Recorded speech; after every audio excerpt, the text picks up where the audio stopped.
بسم الله الرحمن الرحيم. الرحمن علم القرآن.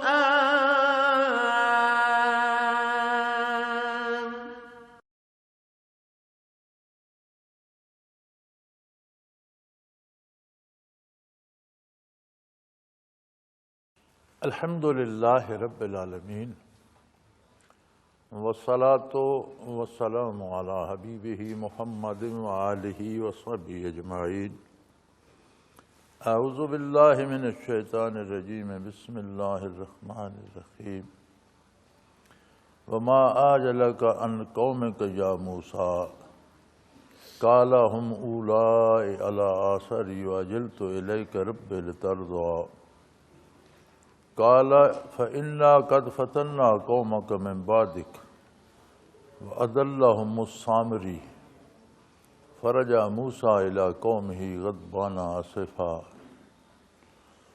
قال يا قوم ألم يعدكم ربكم وعدا حسنا أفطال عليكم العهد أم أردتم أن يحل عليكم غضب من ربكم فأخلفتم موعدي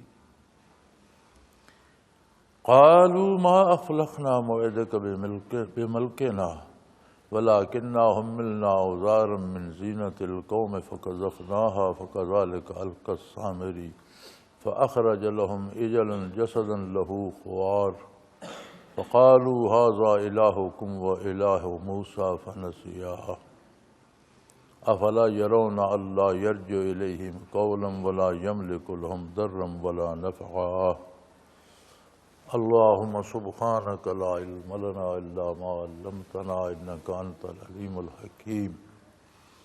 مولاي صل وسلم دائما أبدا على حبيبك خير الخلق كلهم.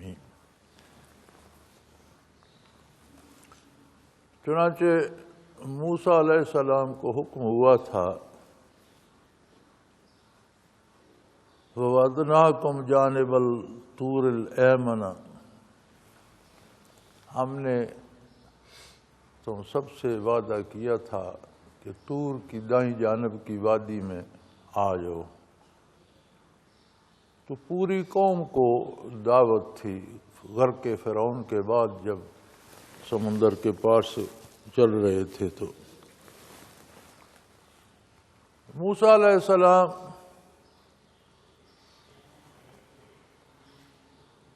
ذوق و محبت میں گرفتار جلدی چلے گئے. قوم چونکہ ایک 12 قبائل تھے، بہت سے لوگ تھے، بچے بوڑھے عورتیں مرد سامان گاڑیاں یہ وہ، تو وہ اپنی رفتار سے آ رہے تھے. پہنچنا انہیں بھی وہیں تھا. لیکن عجیب بات ہوئی کہ جب موسیٰ علیہ السلام جلدی چلے گئے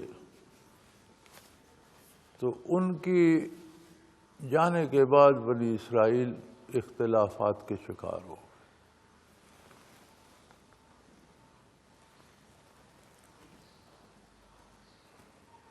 جب موسیٰ علیہ السلام وادی طور میں پہنچے تو ارشاد ہوا وَمَا آجَلَكَ عَنْ قَوْمِكَ يَا موسیٰ. موسیٰ آپ اپنی قوم کو چھوڑ کر جلدی آ گئے.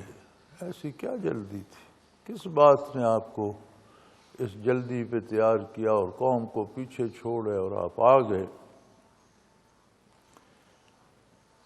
اللہ اللہ اللہ. یہ فرق پڑتا ہے نیک لوگوں کے ساتھ رہنے میں اور ان سے الگ ہونے.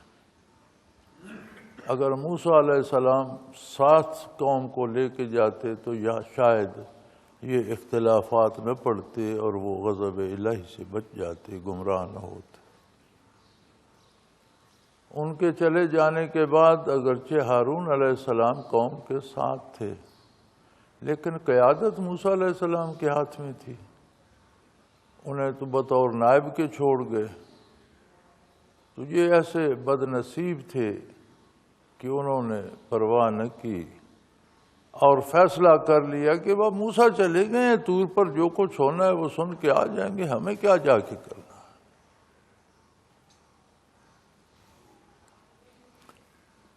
دین کے معاملات، فرائض سب پر فرض ہیں، واجبات سب پر واجب ہیں، سنن سب کے لیے سنن ہیں، حلال حرام سب کے لیے، ہر فرد کے لیے ہے۔ اب یہ کہہ دینا کہ میرا باپ بڑا نیک تھا، بہت بڑا ولی اللہ تھا، تو مجھے مجاہدے کی کیا ضرورت ہے؟ یہ اگر باپ نے مجاہدہ کیا تو اس نے اس کا اجر خود پایا ہوگا۔ تم کرو گے تو اجر خود پاؤ گے، نہیں کرو گے تو نہیں پاؤ گے۔ موسیٰ علیہ السلام کے ساتھ ہونے کی یہ برکت تھی کہ کسی میں اختلاف کی جرت نہیں تھی۔ جب وہ جلدی تشریف لے گئے تو پیچھے طرح طرح کے محقق پیدا ہو گئے، جی وہاں پہ اللہ کریم نے کتاب عطا فرمانی ہے، موسیٰ علیہ السلام نبی ہیں، ہمارے پیغمبر ہیں، امام ہیں، وہ تشریف لے گئے ہیں تو اللہ انہیں کتاب دے دے گا، ہم جا کر کیا کریں گے؟ پڑاؤ ڈال کر بیٹھ رہے۔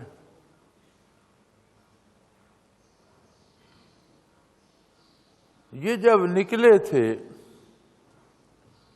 تو چونکہ فرعونیوں کے گھروں میں کام سارا یہی کرتے تھے اور کرتے بیگار پر تھے، جھوٹا بوٹا کھانا مل گیا اور مار پڑتی رہی، کام کرتے رہے، تو چلتے وقت جو مال متاع ان کا کوئی زیورات وغیرہ ہاتھ لگے وہ بھی لے آئے۔ اب ان کے پاس بہت سا وہ زیور اور سونا تھا۔ موسیٰ علیہ السلام کے بعد بات چلی کہ یہ اتنے زیورات اور یہ ہم کہاں لیے پھرتے ہیں اور اسے ہم کیا کریں گے؟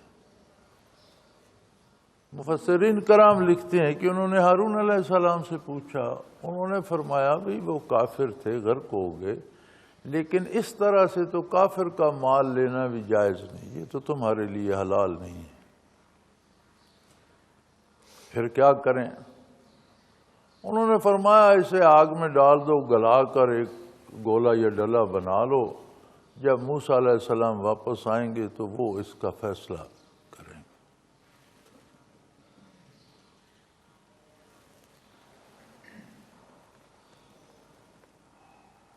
تو یہاں موسیٰ علیہ السلام پر سوال ہوا کہ آپ کو آگے چلے آنے کی کیا جلدی تھی؟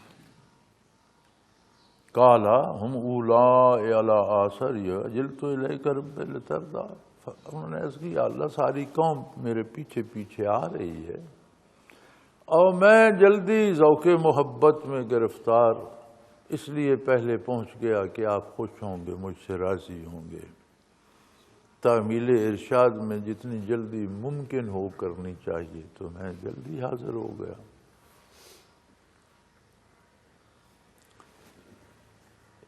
ان آیات قرآنی سے مختلف مسائل اخذ ہوتے ہیں۔ اب موسیٰ علیہ السلام کے اس عمل سے یہ پتہ چلتا ہے کہ عبادات میں جلدی بہتر ہے، تاخیر نہیں کرنی چاہیے۔ یہ کام کر لیں پھر نماز پڑھنی، وقت ہو گیا پہلے نماز پڑھ لو۔ نیکی میں تاخیر نہیں کرنی چاہیے، بعض اوقات تاخیر سے خلل واقع ہو جاتا۔ تو عرض کی بارے الہم اولئک علی آثری، وہ تو میرے پیچھے پیچھے آ رہے ہیں، پہنچ جائیں گے۔ وَعَجِلْتُ إِلَيْكَ رَبِّ لِتَرْضَىٰ، تو میں تو آپ کی رضامندی اور آپ کی خوشنودی کے لیے جلدی چلا آیا۔ فرمایا جب آپ انہیں چھوڑ کر آئے تو ہم نے ان پر آزمائش ڈال دی، انہیں امتحان میں ڈال دیا کہ یہ کس حیثیت کے لوگ ہیں، کتنی اطاعت کرتے ہیں، کتنی نہیں، ان پر آزمائش آ گئی۔ اس سے یہ مسئلہ بھی اخذ ہوتا ہے کہ نیک لوگوں کے ساتھ رہنے سے بھی بندہ بہت سی آزمائشوں سے بچا رہتا ہے۔ الگ ہوتا ہے تو اپنا امتحان آ جاتا ہے۔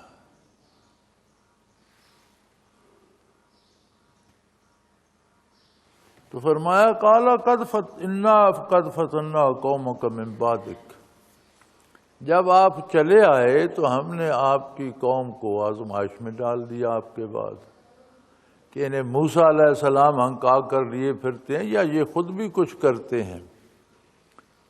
چنانچہ ہوا یہ کہ وَأَضَلَّهُمُ السَّامِرِي، سامری نے انہیں گمراہ کر دیا۔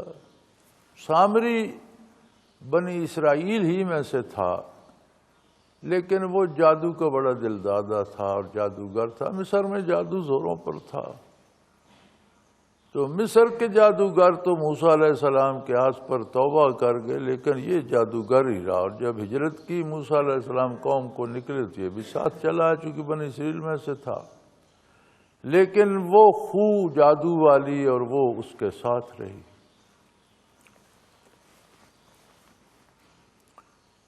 یہ بڑی عجیب بات ہے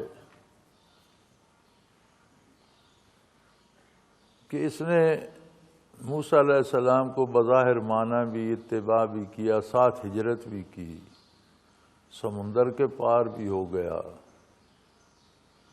لیکن استفادہ نہ کر سکا، رہا جادوگری، حتیٰ کہ ایمان بھی نصیب نہ ہو۔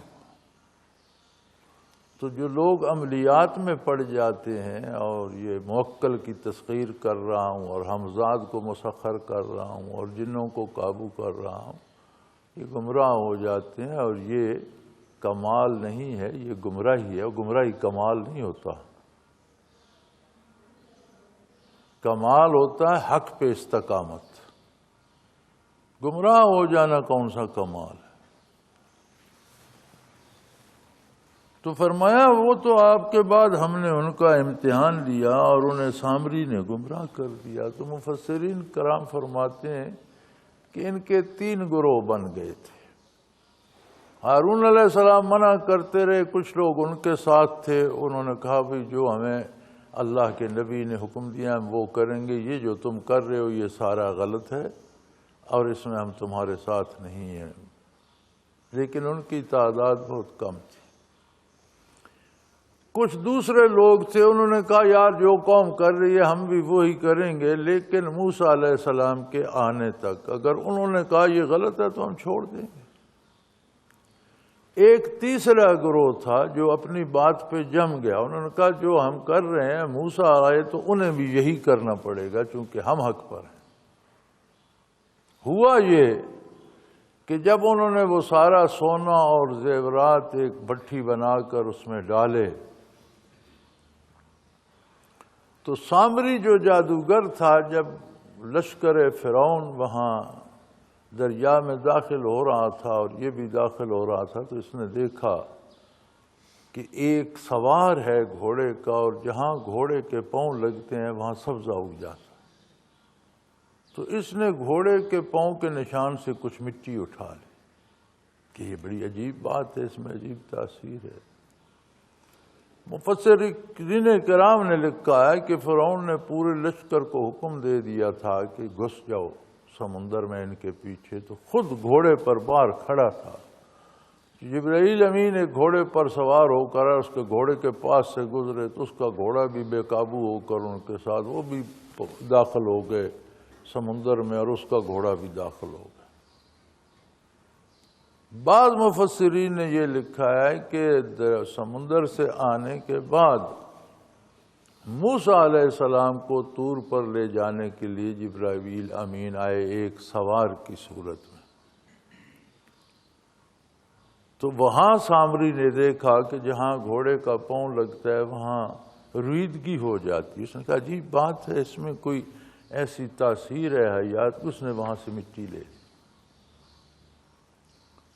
زیادہ درست بات یہ دوسری لگتی ہے، کیونکہ جب لشکر فرعون داخل ہو رہا تھا اور فرعون تھا تب تو یہ سارے اسرائیلی سمندر کے درمیان تک پہنچ چکے تھے۔ تب لشکر فرعون پیچھے آیا اور اس نے لشکر کو حکم دیا کہ تم بھی گھس جاؤ، پیچھے جاؤ، انہیں پکڑو۔ ان کے آنے تک یہ پار پہنچ گئے، جب یہ پار پہنچے تو سمندر مل گیا اور وہ سارے فرعون سمیت سارا لشکر غرقاب ہو گیا۔ تو زیادہ قرینِ قیاس اور صحیح روایت یہ لگتی ہے کہ موسیٰ علیہ السلام کے پاس جبرائیل امین آئے دریا سے پار، تو ایک سوار کی صورت میں آئے، تو اس گھوڑے کے نقوش پا میں بھی ایک تاثیر حیات تھی۔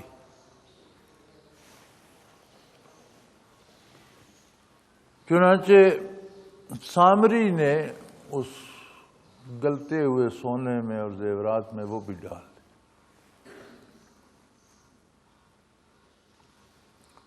اس کی تاثیر سے وہ ایک بچھڑے کی شکل بن گئی، بت سا بن گیا جیسے گائے کا بچھڑا ہوتا ہے، اور وہ آواز بھی نکالتا تھا، ایک اتنی سی اس میں حیات تھی۔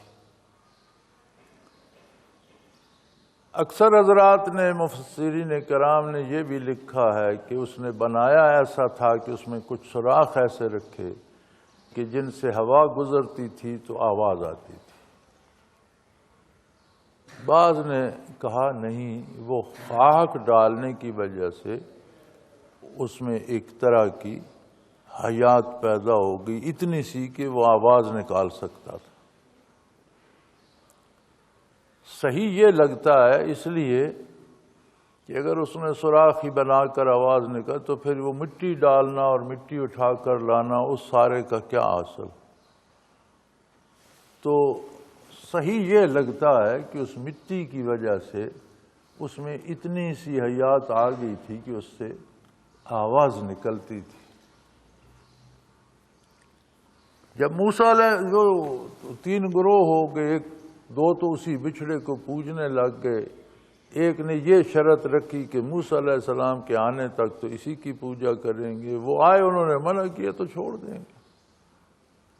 ایک بہت بڑا گروہ اس بات پہ ڈٹ گیا کہ نہیں، یہی تو اللہ ہے، خدا یہی ہے، موسیٰ بھول گئے ہیں اور پتہ نہیں کہاں چلے گئے ہیں، خدا تو یہاں ہمارے پاس آ گیا، اس کی پوجا میں لگ گئے۔ تیسرا گروہ ہارون علیہ السلام کے ساتھ تھا جو الگ رہا۔ فرجع موسیٰ الی قومی غضبان آسفا، موسیٰ علیہ السلام کو کتاب تو مل گئی، 30 دن کا وعدہ تھا، پھر اللہ نے 10 اور بڑھا دیے، ایک چلہ انہوں نے لگایا کوہ طور پر، اور 40 دن کے بعد انہیں اللہ نے کتاب عطا کر دی۔ تو اس کا مطلب ہے کہ ترقی درجات یا حصول مراقبات کے لیے مجاہدہ شرط ہے، مجاہدہ کرنا پڑتا ہے، چلے لگانا پڑتے ہیں، محنت کرنا پڑتی ہے، اور اللہ کریم اس کو قبول فرما کر انعامات عطا کرتا۔ سو ترقی درجات کے لیے مجاہدہ بنیادی شرط ہے، اور مجاہدہ ہے کہ شریعت پر پوری سختی سے عمل کیا جائے اور فرائض و واجبات سے زیادہ محنت مجاہدہ ہوتا ہے، نوافل پڑھے جائیں، اذکار کیے جائیں، ذکر کیا جائے، لطائف کیے جائیں، محنت کی جائے اور ڈٹ کر کی جائے۔ موسیٰ علیہ السلام بڑے غصے میں بھی آئے اور بڑے دکھ میں بھی کہ کمال ہے، یہ عجیب قوم ہے، انہیں فرعون کے مظالم سے چھڑایا، یہ غلاموں کی طرح مار کھاتے اور ذلیل ہوتے تھے، وہ ان کے بچے ذبح کر دیتا تھا، بچیاں زندہ، کیا کیا اس نے ان پر مصیبتیں اور عذاب نہیں توڑے، کیا کیا سزائیں ان کو نہیں دیں، اس سے ان کو چھڑایا، ان کے لیے سمندر نے خشک ہو کر راستہ بنا دیا، پھر یہ عجیب قوم ہے۔ اللہ نے فرمایا کہ آ جاؤ وادی طور سینا میں، اور یہ راستے میں بیٹھ کر وہاں بت پوجنے لگ گئے، تو انہیں غصہ بھی بڑا آیا، دکھ بھی بڑا، غضبان آصفہ، بہت غصے میں بھرے ہوئے اور بڑے دکھی۔ قال یا قوم الم یعدکم ربکم وعدا حسنا، انہوں نے فرمایا کہو کیا تمہارے پروردگار نے تم سے بہت خوبصورت وعدہ نہیں کیا؟ تمہیں وادی سینا میں بلایا تھا کہ اس طرح گویا تم میری بارگاہ حق میں حاضر ہو جاؤ گے، میں تمہیں مزید انعامات سے نوازوں گا، وہ بدبختو تم راستے میں بیٹھ گئے۔ تمہیں یہ خیال ہی نہ آیا کہ اس نے اپنے حضور حق میں تمہیں بلایا ہے؟ کتنی بڑی عظمت تھی۔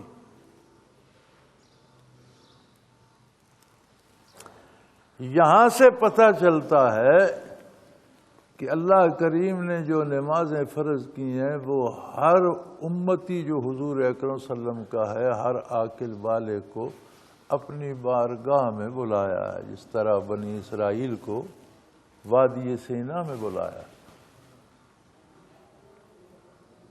کہ دن شروع کرنے سے پہلے آؤ میری بارگاہ میں، میری حمد و ثنا بھی کرو، اپنی عاجزی کا اعتراف بھی کرو اور اپنے لیے مدد بھی مانگو، اپنا دکھ سکھ مجھ سے بیان کرو اور میرے انوارات اور برکات لے کر اپنے دن کی ابتدا کرو، تاکہ تمہیں جائز ناجائز حلال حرام کا احساس رہے۔ اس ملاقات سے تمہارے دل میں ایک نور آ جائے گا جو تمہاری رہنمائی فرمائے گا، جو تمہیں برائی سے روکے گا، اچھائی کی طرف لے کے جائے گا۔ دوپہر کو جب کام چھوڑتے ہو، وقفہ کرتے ہو، کھانے کا وقفہ ہے، ہر کام میں، ہر شعبے میں زندگی کے وقفہ ہو جاتا ہے، تو فرمایا پھر میرے پاس آ جاؤ، کھانا بھی کھاؤ، آرام بھی کر لو، میری بارگاہ میں بھی، وادی سینا میں آ جاؤ۔ تم جہاں ہوگے زمین کا وہی ٹکڑا تمہارے لیے وادی سینا۔ مسجد میں پہنچ سکتے ہو ٹھیک ہے، نہیں پہنچ سکتے تو ساری زمین مسجد ہے، جہاں ہو وہیں سر بسجود ہو جاؤ، مجھ سے ملو، مجھے اپنی ضرورتیں بتاؤ، مجھ سے مانگو، میری حمد و ثنا کرو، پھر چلے جاؤ کام کرو۔ جب کام سے چھٹی ہوگی پھر آ جانا، پھر باتیں کریں گے، نور اور تجلیات تمہارے دل میں آئیں گی، دنیا اور دنیا کے دھوکوں کا مقابلہ کرنے کی قوت ملے گی۔ ملاقات کر کے چلے جاؤ، جب سورج ڈوب جائے پھر آ جاؤ، پھر باتیں کریں گے۔ حاضری لگوا کر چلے جاؤ اور سونے سے پہلے پھر آ جاؤ، مجھ سے مل کر باتیں کر کے دکھ سکھ عرض کر کے اپنی عشاء ادا کر کے سو جاؤ، اٹھو گے صبح تو پھر آ جاؤ۔ بات وہی ہے، انہوں نے فرمایا یا قوم الم یعدکم ربکم وعدا حق، کہ تم اے میری قوم تمہارے پروردگار کا کتنا خوبصورت وعدہ تھا کہ آ جاؤ میری بارگاہ، تم وادی سینا میں پہنچو، میں تمہیں اپنی رحمتوں سے اور انوارات کی بارش سے نوازوں گا۔ افتال علیکم العہد، کیا اس بات کو بہت زمانے گزر گئے کہ تم بھول گئے؟ وہ کل کی تو بات ہے، اللہ تمہیں دعوت دے، رب العالمین تمہیں بلا رہے ہیں اور تم اتنی جلدی بھول گئے؟ کیا اتنے زمانے بیت گئے تھے؟ ام اردتم من یحل علیکم غضب من ربکم، یا تم نے یہ نیت کر لی تھی کہ تم اپنے پروردگار کے غضب کو دعوت دے رہے ہو تاکہ اللہ کا عذاب تم پر نازل ہو؟ فَأَخْلَفْتُمْ مَوْعِدِي، اور تم نے جو مجھ سے وعدہ کیا تھا اس کے خلاف کیا۔ تم نے تو کہا تھا کہ جی ہم آ رہے ہیں آپ کے پیچھے پیچھے، اور تم نے وعدہ خلافی کی۔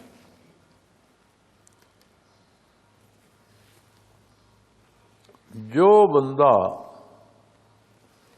لا الہ الا اللہ محمد الرسول اللہ صلی اللہ علیہ وسلم پڑھتا ہے، یہ وعدہ ہے اللہ سے کہ تیرے بغیر کسی کو معبود نہیں مانوں گا، تیرے بغیر کسی کے سامنے دستے سوال دراز نہیں کروں گا، اور وہ کروں گا جو تیرا حبیب محمد صلی اللہ علیہ وسلم مجھے بتاتا ہے، جو آپ نے فرمایا ہے اسی پر عمل کروں۔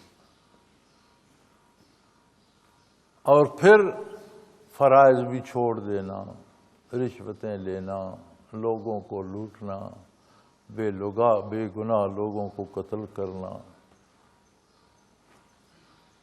کیا یہ ساری وعدہ خلافیاں نہیں؟ اور وعدہ خلافی غضب الہی کو دعوت دینے والی بات ہے۔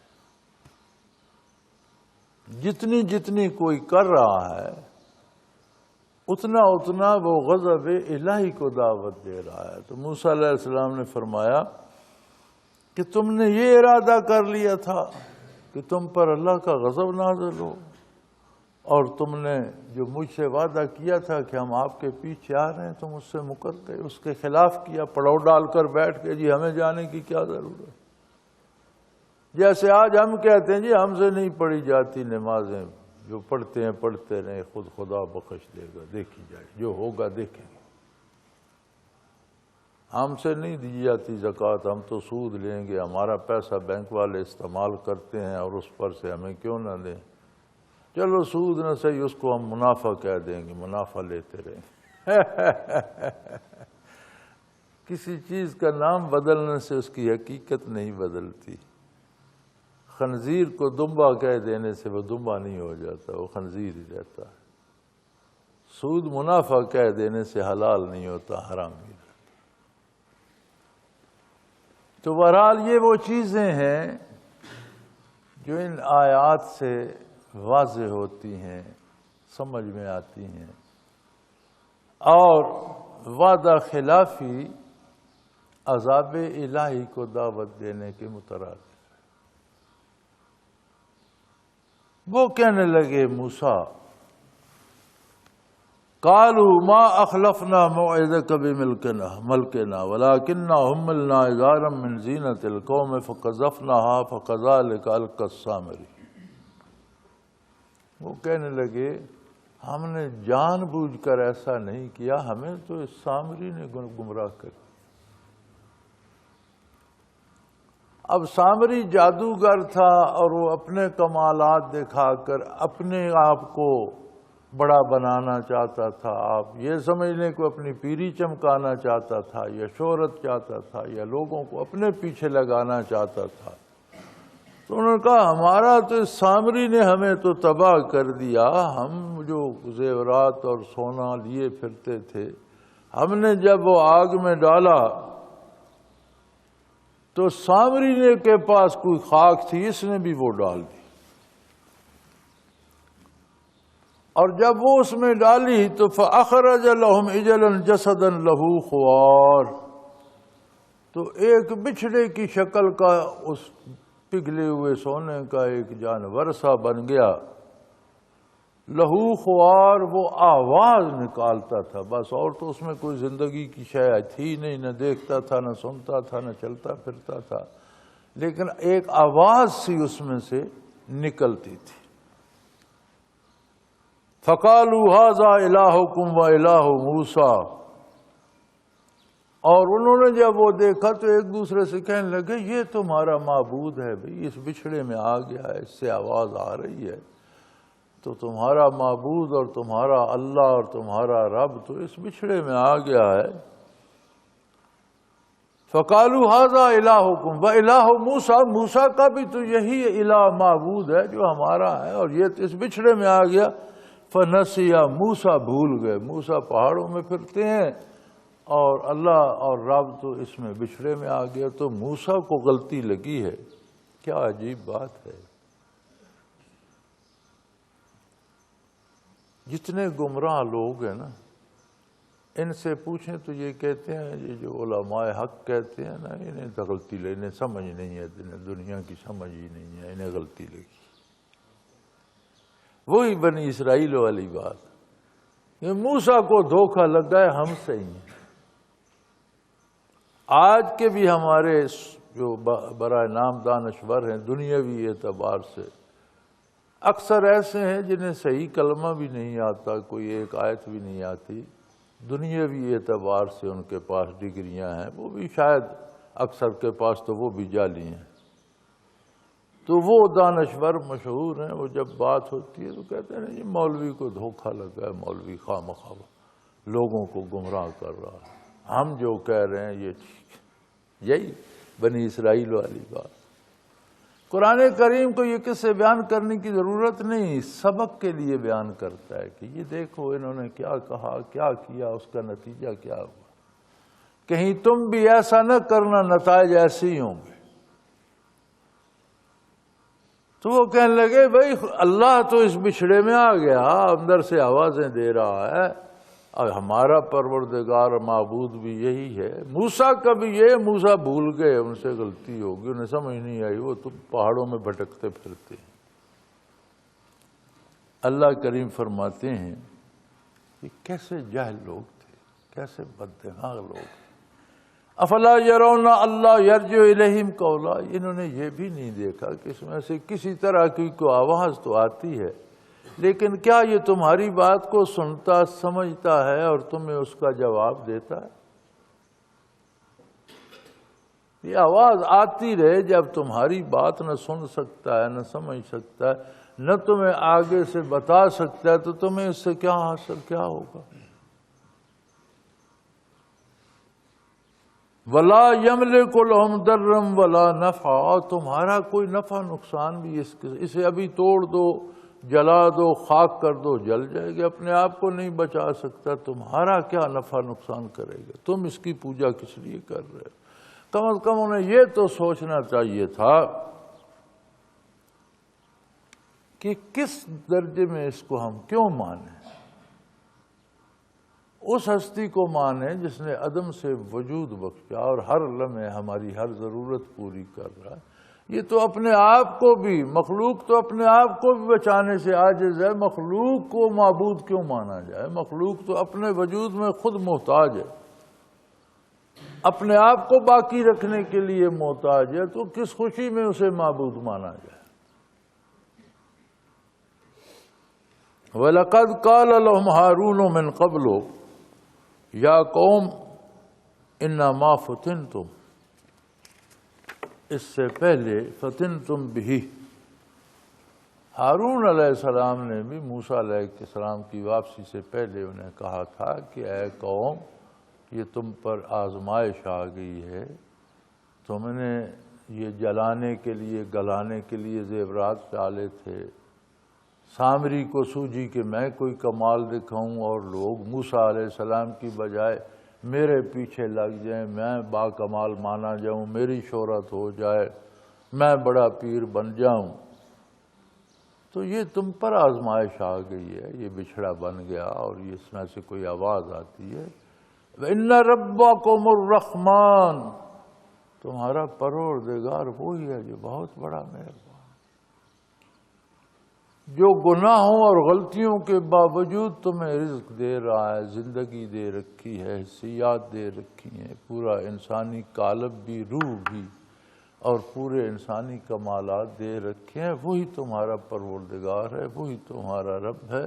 وَأَطِیعُوا أَمْرِی، میری بات مانو، میری بات سنو، میری پیروی کرو، جو میں کہتا ہوں وہ مانو۔ گویا جب یہ گمراہ ہوئے تو ہارون علیہ السلام نے تبلیغ کا حق ادا کر دیا۔ تو یہ ملتا ہے کہ جب قوم یا جب لوگ یا قبیلہ یا دوست غلطی کی طرف جائیں تو جو حق پر ہے اس کے ذمے ہے کہ انہیں حق اچھے خوبصورت طریقے سے، لڑائی بڑائی سے نہیں، اچھے طریقے سے انہیں حق پہنچائے کہ یہ غلط ہے اور یہ صحیح ہے۔ آگے عمل کرنا نہ کرنا ان کی ذمہ داری ہے۔ تو ہارون علیہ السلام نے موسیٰ علیہ السلام کی واپسی سے پہلے، چونکہ 40 دن بیت گئے تھے تو اس میں یہ سارا سلسلہ ہوا، تو انہوں نے فرمایا تم پر آزمائش آ گئی ہے اور تم اس میں ناکام ہو رہے ہو، یہ بچھڑا تمہارا رب، اس کے بنانے والے تو تم ہو، یہ تو مختلف زیورات تھے، تم نے گلائے اور سامری نے خاک ڈالی، بچھڑا بن گیا۔ یہ اس کے بنانے میں جو تم نے بنایا یار، وہ تمہاری ضرورتیں کیسی پوری کرے گا؟ خود بت تراشتے ہو اور کہتے ہو یہ میرا پروردگار ہو گیا۔ تو تمہارا پروردگار وہی ہے جو بہت بڑا مہربان ہے، جو غلطیوں، کوتاہیوں، گستاخیوں کے باوجود تمہیں نعمتیں پہنچا رہا، ایک وقت تک مہلت دے رکھی ہے، تمہارے پاس فرصت ہے، میری بات مانو، میری پیروی کرو، توبہ کرو اور حق کو قبول کرو۔ وہ کہنے لگے قالو لن نبرح علیہ عاکفین حتی یرجع الینا موسیٰ۔ تو ایک طبقے نے کہا بھئی موسیٰ علیہ السلام کے آنے تک تو ہم اسی کی پوجا کریں گے، ہم نے سمجھ لیا۔ میں پہلے عرض کر چکا ہوں کہ 3 طبقے ہو گئے تھے ان کے۔ کچھ ایسے خوش نصیب تھے جو ہارون علیہ السلام کے ساتھ حق پر قائم رہے، لیکن ان کی تعداد کم تھی، قابل ذکر نہ تھی۔ باقی قوم 2 حصوں میں بٹ گئی۔ کچھ نے کہا کہ موسیٰ علیہ السلام کے آنے تک تو اسی کی پوجا کریں گے، ہاں اگر انہوں نے آ کر کہا یہ غلط ہے، منع کیا تو چھوڑ دیں گے۔ تیسروں نے کہا حق یہی ہے، موسیٰ آئے تو ہم ان سے بھی کہیں گے کہ وہ بھی اس کی پوجا کریں، ہم بھی اسی پر قائم رہیں گے، اور موسیٰ علیہ السلام کو بھی اسی کی پوجا کرنی چاہیے چونکہ اللہ اسی میں آ گیا ہے۔ چنانچہ جب موسیٰ علیہ السلام واپس پہنچے، قال یا ہارون ما منعک اذ رأیتہم ضلوا۔ ہارون علیہ السلام بڑے ناراض ہوئے ہارون علیہ السلام پر، سر کے بال پکڑ لیے، داڑھی سے پکڑ لیا، الواح جن پر کتاب تھی وہ پھینک دی اور خوب جھنجھوڑا کہ بھیا آپ کیا کر رہے تھے؟ میں آپ کو اپنی جگہ نائب بنا کر، خلیفہ بنا کر، امیر بنا کر چھوڑ گیا تھا۔ جب آپ نے دیکھا یہ گمراہ ہو رہے ہیں تو آپ نے ان کو روکا کیوں نہیں؟ کس چیز سے گھبرا گئے؟ کس چیز نے آپ کو اس بات سے منع کیا کہ آپ انہیں روکیں؟ اللہ تتبعن، کیا آپ نے بھی میرے حکم کی خلاف ورزی کی؟ میرا اتباع میں کہہ گیا تھا وہ نہیں کیا۔ افعصیت امری، کیا آپ نے بھی میری نافرمانی کی؟ انہوں نے عرض کی یا ابن اماں، اے میرے ماں جائے، لا تاخذ بلحیتی ولا براسی، آپ میری داڑھی اور سر کے بال نہ کھینچیں، مجھے داڑھی سے، سر کے بالوں سے نہ پکڑیں۔ بات یہ تھی انی خشیت ان تقول فرقت بین بنی اسرائیل ولم ترقب قولی، بات یہ تھی کہ میں نے اس لیے انہیں برداشت کر لیا کہ اگر میں زبردستی روکنے کی کوشش، تبلیغ تو میں نے کی، روکا، کہا، یہ گروہوں میں بٹ گئے۔ پہلی بات تو یہ ہے کہ جو حق پر قائم تھے میرے ساتھ تھے وہ تھوڑے تھے۔ دوسری بات یہ ہے کہ مجھے آپ کا انتظار رہا، اگر میں ان کے ساتھ جہاد کرتا، لڑ پڑتا، خواہ ہم مارے جاتے یا یہ مارے جاتے تو بات ایک انتہا پہ چلی جاتی، پھر یہ واپس نہیں آنا، ان کا واپس آنا ممکن نہ رہتا۔ مجھے انتظار یہ تھا کہ آپ آ جائیں تو اللہ کرے شاید یہ واپس آ جائیں، اور آپ یہ نہ کہیں کہ بھئی آپ نے میرا انتظار نہیں کیا، میرے آنے سے پہلے آپ نے قوم میں تفریق ڈال دی۔ یہاں مفسرین کرام لکھتے ہیں کہ یہ اجتہاد ہے۔ موسیٰ علیہ السلام کا اجتہاد یہ تھا کہ جب انہوں نے اللہ کی نافرمانی کی، بت پرستی پر لگے، تو آپ انہیں تبلیغ کرتے، نہیں مانتے تو جہاد کرتے، اڑا دیتے کافروں کی گردنیں۔ یہ اجتہادی رائے تھی موسیٰ علیہ السلام کی، اور صحیح تھی۔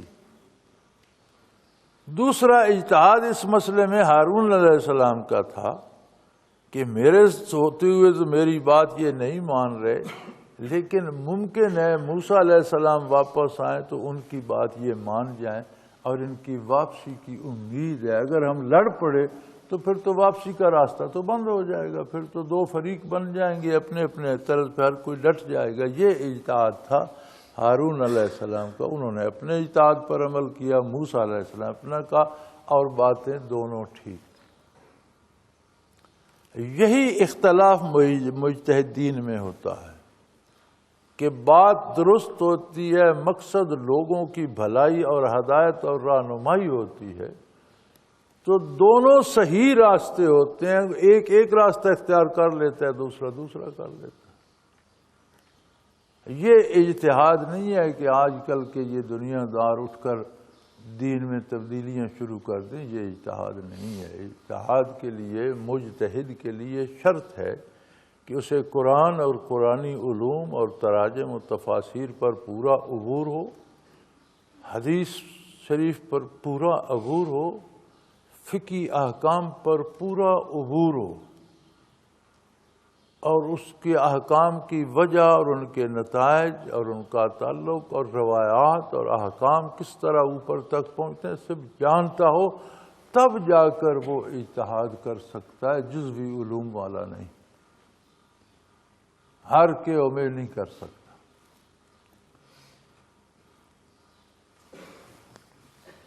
تو یہی بات انہوں نے فرمایا. آپ بھی بجا فرماتے ہیں، لیکن مجھے خدشہ اس بات کا تھا، انی خشیت ان تقول فرقت بین بنی اسرائیل ولم ترقب قولی.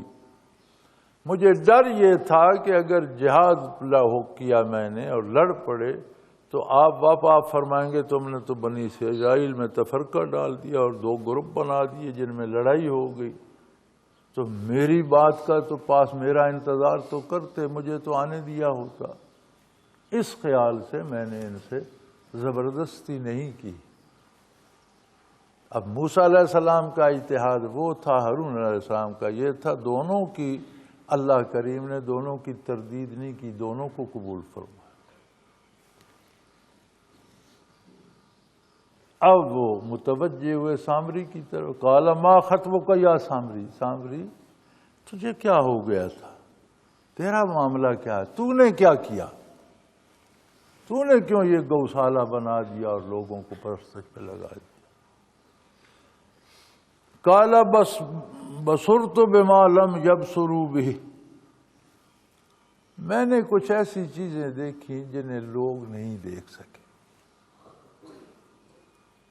یعنی جب وہ سوار آپ کے پاس آیا تو گھوڑے کے جہاں پاؤں لگتے تھے وہاں زندگی کے آثار پیدا، رویدگی پیدا ہو جاتی تھی ریت سے. تو یہ کسی نے محسوس نہیں کیا، میں نے نوٹ کر لیا. قالا بصرت بما لم یبصروا به، لوگوں نے جو نہیں دیکھا میں نے وہ دیکھا تھا. فقبضت قبضة من آثار الرسول، تو اس آنے والے کی سواری کے نقشے پا سے میں نے مٹی کی مٹھی اٹھا لی. فنبذتها، تو جب انہوں نے یہ سونا چاندی گلانے کے لیے آگ میں ڈالا تو میں نے وہ مٹی اس میں ڈالی. کیوں ڈالی؟ کذالک سولت لی نفسی، میرے نفس نے مجھے یہ ترغیب دی تھی کہ ایسا کرو تو لوگ موسیٰ علیہ السلام کی بجائے تمہارے پیچھے لگ جائیں گے، تم بڑے بن جاؤ گے، تم پیر بن جاؤ گے، لوگ تمہارے گھٹنوں کو ہاتھ لگائیں گے، ہاتھ پاؤں چومیں گے اور تمہاری بڑی شہرت ہوگی. تو مجھے میرے نفس نے بہکایا، میں نے وہ مٹی ڈال دی. کذالک سولت لی نفسی، یہی بات میرے نفس نے مجھے سمجھائی. اب وہ شہرت کا بھوکا تھا، دنیاوی اقتدار کا بھوکا تھا، لوگوں کو اپنے سامنے سر بسجود کرانا چاہتا تھا، اپنی شہرت کا بھوکا تھا. موسیٰ علیہ السلام نے فرمایا اللہ تمہیں سزا بھی ایسی دے گا. قالا فاذهب فإن لك في الحیات ان تقول لا مساس. موسیٰ علیہ السلام نے فرمایا تم نے جو ظلم کیا اس کی سزا دنیا میں یہ ہے کہ تم بندوں سے چھپتے پھرو اور تمہیں کوئی بندہ نظر آئے تو تم چیخ اٹھو کہ میرے قریب نہ آنا، مجھے مت چھونا. اس میں یہ تاثیر پیدا ہو گئی کہ اگر اسے کوئی چھوتا تو اسے بھی بخار ہو جاتا تھا، چھونے والے کو بھی، اور بہت تیز بخار بے ہوش کر دیتا. اب اس نے کوشش تو کی تھی کہ لوگ میرے گرد جمع ہو جائیں. اللہ نے یہ سزا دی. موسیٰ علیہ السلام کی بدعا کا اثر یہ کہ اب وہ چیختا پھر بندہ دیکھتا تو بھاگ کے کہتا مجھے ہاتھ نہ لگا، میرے قریب نہ آنا، مجھے ہاتھ نہ لگا.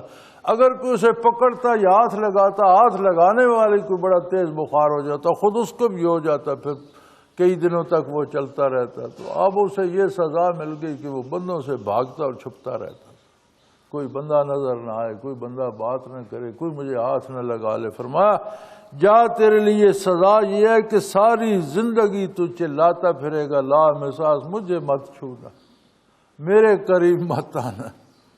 اور یہ تو ہے دنیا کی سزا۔ وَإِنَّ لَكَ مَوْعِدًا لَن تُخْلَفَهُ، تیرے لیے ایک وعدہ ہے جو تجھ سے ٹل نہ سکے گا، یعنی موت آئے گی، پھر اس کے بعد جو سزائیں کفر کی اور جادو کی ہیں وہ تیرا انتظار کر رہی ہیں۔ یہ نہیں کہ اسی پر سارا وہ ختم ہو جائے گا، حساب پورا ہو جائے گا، نہیں، آخرت کی سزاؤں کا وعدہ جو ہے وہ اپنی جگہ ہے۔ جب تو مرے گا تو پھر اس جادو اور کفر اور اللہ کی نافرمانی اور نبی کی نافرمانی پر جو سزائیں مقرر ہیں وہ وعدہ اپنی جگہ قائم ہے، اس کی وعدہ خلافی وہ ٹلے گا نہیں۔ اور رہ گیا تیرا یہ جو تو نے معبود بنایا تھا، وانظر الی الہک، اس اپنے معبود کی طرف دیکھ، الذی ظلت علیہ عاکفا، جس کو تو سجدے کرتا تھا اور جس کے سامنے سر بسجود تھا اور معتکف تھا، لنحرکنہ، ہم اس کو جلا کر راکھ کر دیں گے، ثم لننسفنہ فی الیم نسفا، اس کی خاک کو دریا میں بہا کر ضائع کر۔ یہاں یہ بھی معجزہ ہے، سونا اور چاندی یہ دو ایسی دھاتیں ہیں جو آگ میں جل کر ختم نہیں ہوتی، انہیں آگ میں گلاؤ تو دھات بن جاتی ہیں۔ سونے کا چاندی کا کشتہ کرو جو طبیب کرتے ہیں تو وہ کشتے تو بالکل راکھ ہو جاتی ہے، کھانے والا بن جاتا ہے، لیکن وہ کشتہ بھی واپس پھر سونا بن سکتا ہے، چاندی واپس پھر چاندی بن جائے۔ ایک قانون ہے طب کا، آپ کو مزے کی بات بتا دوں، شہد، سہاگا، گھی، شہد، سہاگا، گھی، تینوں دھات کا جی، دھات کو زندہ کرنے کے لیے یہ تین چیزیں کافی ہیں، شہد، سہاگا، گھی، تینوں دھات کا جی۔ شہد، سہاگا، گھی ہم وزن ملا کر سونے کا کشتہ یا چاندی کا اس میں ملا دو، وہ کشتہ اس کو کٹھالی میں ڈالو، جب چرخ آئے گا تو سونے کی ڈلی بن جائے، یعنی اس کی راکھ پھر زندہ ہو جاتی۔ یہ عجیب بات ہے۔ اور ان کے پاس تو سارا سونے چاندی کو ملا کر پگھلایا جائے تو دونوں آپس میں گھل مل جاتے ہیں، یکجان ہو جاتے ہیں۔ موسیٰ علیہ السلام نے فرمایا تو دیکھتا رہے سامری، تیرے سامنے اس کو جسے تو معبود سمجھتا ہے ہم جلا کر راکھ کر دیں گے، تو یہ پھر ان کا معجزہ ہے، ورنہ سونا چاندی راکھ نہیں ہوتا۔ تو پلک جھپکتے میں راکھ ہو گئی۔ فرمایا اب اس راکھ کو ہم دریا کی موجوں کے سپرد کریں گے تاکہ اس کا نام و نشان مٹ جائے۔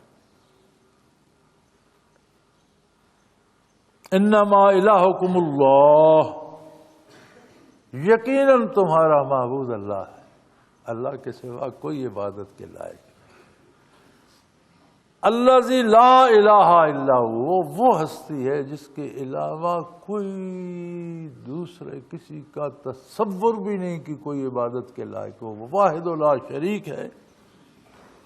وسع کل شیء علما، اور اس کا علم ہر چیز پر محیط ہے، ہر شے کو ہر وقت جانتا ہے، اپنے ذاتی علم سے جانتا ہے۔ اس کی ذات لا زوال ہے، ازلی ہے، ابدی ہے، ہمیشہ سے ہے، ہمیشہ کے لیے ہے۔ ہر شے کو، ہر فرد کو، اس کی حاجات کو، اس کی ضروریات کو، اس کے دکھوں تکلیفوں کو خود اس سے زیادہ جانتا ہے۔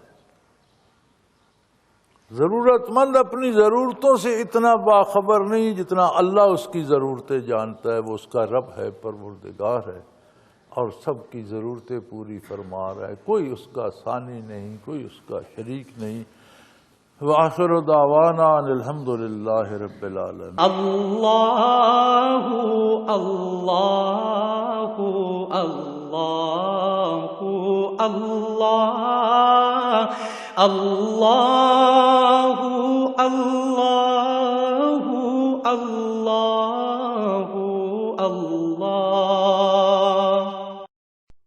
حضرت امیر محمد اکرم آوان مد ذلہ العالی دارالعرفان منارہ ضلع چکوال میں سالہ سال سے قرآن و حدیث کے اوپر خطابات کر رہے ہیں اور سلسلہ نقشبندیہ اویسیہ کے مطابق لوگوں کو ذکر الہی کی تربیت دے رہے ہیں۔ وہ قرآن پاک کی تفسیر ترتیب وار بیان کر رہے ہیں۔ تفسیر قرآن کو وہ موجودہ ملکی اور بین الاقوامی حالات کے مطابق بیان کرتے ہیں۔ موٹر وے سے کلر کہار کے انٹرچینج سے نکلتے ہوئے کلر کہار کی جھیل سے ہوتے ہوئے میانی، بوچھال اور نورپور سے گزرتے ہوئے دارالعرفان منارہ پہنچ سکتے ہیں۔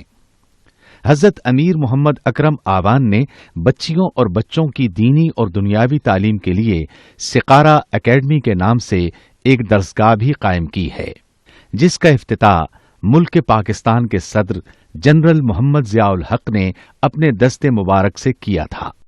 وہ تمام احباب جو اسلام کی طلب رکھتے ہیں ان سے گزارش ہے کہ دارالعرفان منارہ ضلع چکوال میں امیر محمد اکرم آوان صاحب کے خطابات سے مستفید ہوں۔ وہ ہر جمعے کو نماز سے پہلے بیان فرماتے ہیں۔ ہر ماہ کی پہلی اتوار کو ماہانہ اجتماع ہوتا ہے جس میں آپ خصوصی خطاب فرماتے ہیں اور پاکستان کے چاروں صوبوں سے احباب اس اجتماع میں شرکت کرتے ہیں۔ اس کے علاوہ یہاں سال میں 2 مرکزی اجتماعات بھی ہوتے ہیں، ایک رمضان المبارک میں اعتکاف کا اجتماع اور دوسرا جولائی اور اگست میں 40 دن کا اجتماع ہوتا ہے جس میں روحانی تربیت کی جاتی ہے۔